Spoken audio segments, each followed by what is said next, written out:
Mwaka mpya ndugu zangu, nawatakia heri na sikukuu ya mwaka mpya.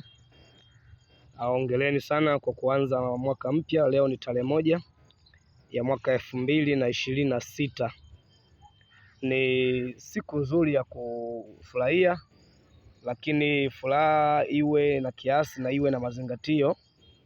Maana furaha ikizidi sana siku ya leo inaweza ikakuweka matatani, ukajikuta kesho unaamkia selo, unaamka kituo cha polisi, na wengine inaweza ikasababishia ndio ikawa siku ya mwaka mpya huu wa leo ikawa ndio siku moja tu hii ya leo, hii tarehe 1 ndio mkaiona mkafa, mkajikuta monchwali kesho asubuhi. Hivyo vyote vinawezekana. Kuna mipango tu ya Mwenyezi Mungu, lakini pia vile vile fujo zako zinaweza pia zikakusababishia ukafa siku ya leo hii, usiimalize kabisa. Kesho ukaamka mwili wako sio wewe tena. Kwa hiyo kuweni makini kama wale watu wa pombe wale, kunyweni kwa kiasi na angalieni baa zenye utulivu na msichokoze watu. Kunyweni kwa kiasi, msije mkachokoza watu mkajikuta kwenye matatizo makubwa. Hii siku ya leo msije mkaitumia kama chansi ya kwenda kukutana na wake za watu ikawa shida. Hii siku ya leo usitumie kwanza kumchokoza demu wa mtu huko club huko au huko bar. Matokeo yako ukajikuta unaambulia kipigo kizito, unaumia, unaamka kesho inakukuta wodini umelazwa kwa ajili ya majeraha yaliyotokana na furaha yako ya sikukuu ya leo. Kwa hiyo ni vizuri sana tusherekee, lakini kwa amani na utulivu, na furaha ziwe kwa kiasi, zisizidi sana. Ikizidi sana ni changamoto, inaweza kukuweka kwenye matatizo ukajikuta upo mazingira haya niliyoyasema. Hii siku ya leo inaweza kukupeleka jela vile vile. Siku ya leo inaweza kukupeleka monchwali, na siku ya leo vile vile inaweza kukufanya ukaamkia selo na kupeleka selo, kituo cha polisi, kwa ajili ya fujo na mambo mbalimbali. Kwa hiyo kuwa makini ndugu yangu, sherekea siku yako kwa ustaarabu. Kama unakunywa, kunywa kistaarabu. Epukana na makundi ya ovyo ovyo, epukana na makundi mabaya yasije kuweka kwenye matatizo.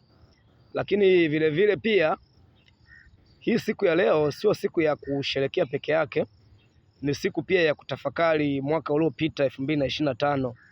Ulifanikisha kitu gani na kitu gani ulifeli? Vile ulivyovifanikisha ni vitu gani na vitu gani ulifeli? Kwa hiyo kwa vile ulivyovifanikisha, hongera, endelea zaidi, endelea pale usiache, endelea kufanikiwa zaidi, endelea kupambana zaidi. Na kwa vile ambavyo hujafanikiwa, basi huu ni muda wa kujipanga upya, ni siku ya kupanga mipango yako mipya. Yaani leo, tarehe hii ya leo ndio tarehe ambayo unatakiwa upangilie mwaka mzima huu wa 2026 utauendesha vipi. Mwaka mzima 2026 unapangwa siku ya leo, utauendesha vipi? Maana leo ni tarehe 1 ya mwezi wa kwanza. Hakuna kisingizio. Tarehe ya kwanza kabisa, mwezi ndio unaanza, mwaka ndio unaanza. Yale mambo ya mwaka huu nimeukosea hayatakiwi.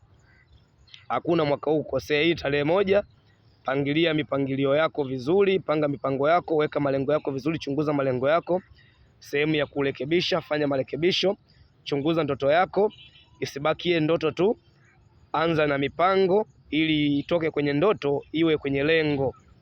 Uanze mipango ya kufanikisha, panga vizuri mafanikio ya mwaka huu mpya.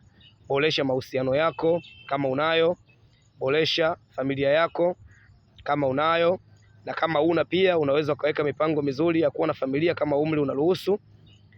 Kwa hiyo ni siku ya kwa ujumla ni siku ya kupangilia maisha yako ndani ya huu mwaka mpya, yataenda vipi, yanapangwa siku ya leo. Kwa hiyo sio siku ya kushangilia tu na kufurahi peke yake, ni siku ya kutafakari na kujua vitu gani ambavyo ulivifanikiwa mwaka uliopita na vitu gani ambavyo ulifeli. Ulivyofeli rekebisha ili usifeli tena na mwaka huu 2026, na ulivyofanikisha unaweza ukashangilia na kufurahia kwa hivyo ulivyofanikisha, lakini pia weka malengo ya kufanikisha zaidi na zaidi na zaidi hadi ufikie mafanikio makubwa zaidi.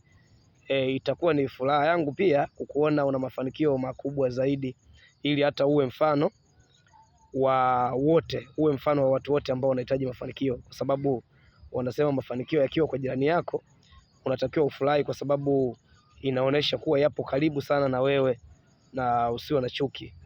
Kwa hiyo mimi nawatakieni siku njema ya sikukuu ya leo, muwe na amani, muwe na furaha, muenjoy kwa ustaarabu zaidi. Asanteni sana.